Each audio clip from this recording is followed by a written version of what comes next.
Hi, this is Anam Furkan, and I would like to invite you to tune into my TED Talk about women's empowerment.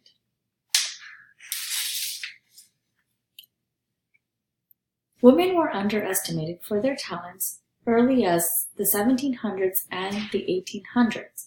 They were always geared to stay at home, clean, cook, sew, and take care of children. But that wasn't the case. Not that they gave up house chores and taking care of their children. They were capable to do a lot more than that. In today's society, every woman wants to be successful in their professional and personal life. The most important thing to consider is to make yourself organized in your thoughts and daily activities, and prioritizing is always the key to success.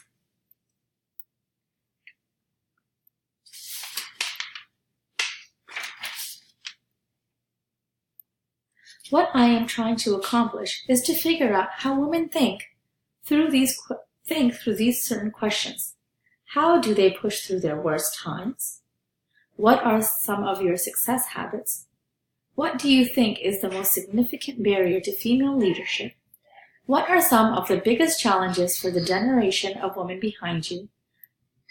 What was your dream job as a kid and why? And what is your secret in pushing through your bad times? Culturally speaking, we have a lot more opportunity as a woman in America versus other countries. By creating this TED Talk, I would like to prove to women from other countries that they can build a personal and professional life through the stories of women empowerment.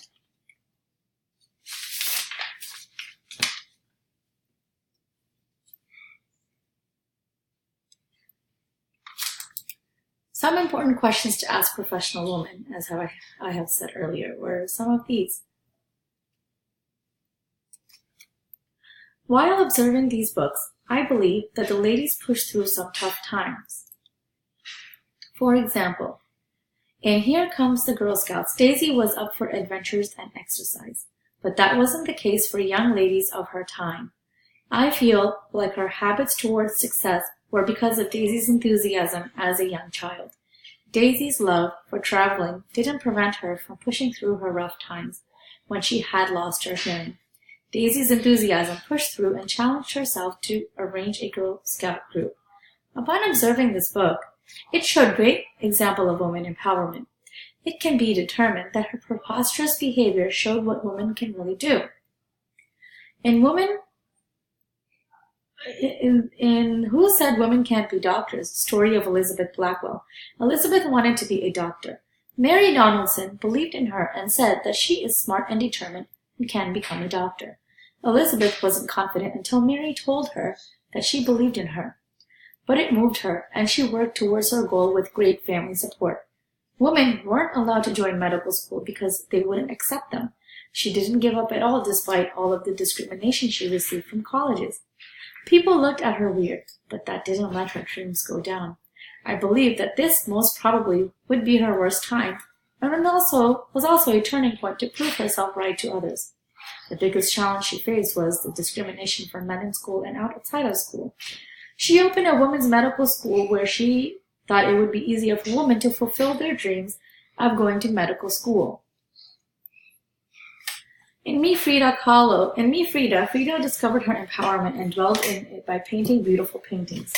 She always hid her talent because men were more recognized at that time. Like her husband, she was always recognized with her husband, and parties she found quite boring. Through painting and singing, she taught women never to doubt their abilities and feelings, and bring themselves out. If we keep them inside, we won't be heard. Another example in Amelia and Eleanor Go for a Ride. Both personalities seem goal-oriented, but Amelia, who was the first pilot, was very enthusiastic. I believe the challenges she might have faced were that men not accepting women as who they were, and basically that they were always doubting what women can do. For example, when the news reporters gathered, their first question of how Eleanor felt when she first came up from the plane was, She said she felt perfectly fine. They thought she would say that she's hesitant and she's scared and she was, because there was a woman pilot. But that wasn't the case. And she persisted. 13 great women didn't take no for an answer and persisted.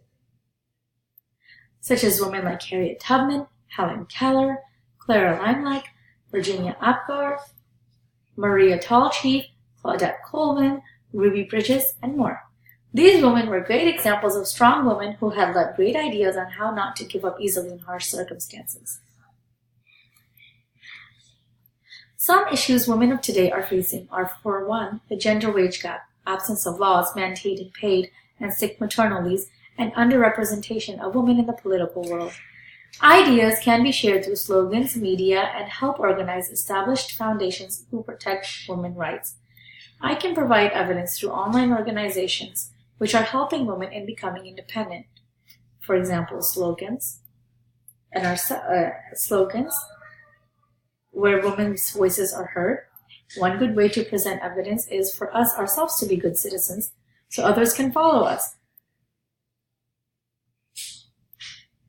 By attending local events of women organizations will help understand what this is all about. If the ideas that I presented are implemented, a lot of women around the world can spread their intelligence, which can help us and other women around the world. The quantity of education that men and women receive is the same, so why not the quality of income? If women get adequate paid leave, they can heal and come back to work full-fledged.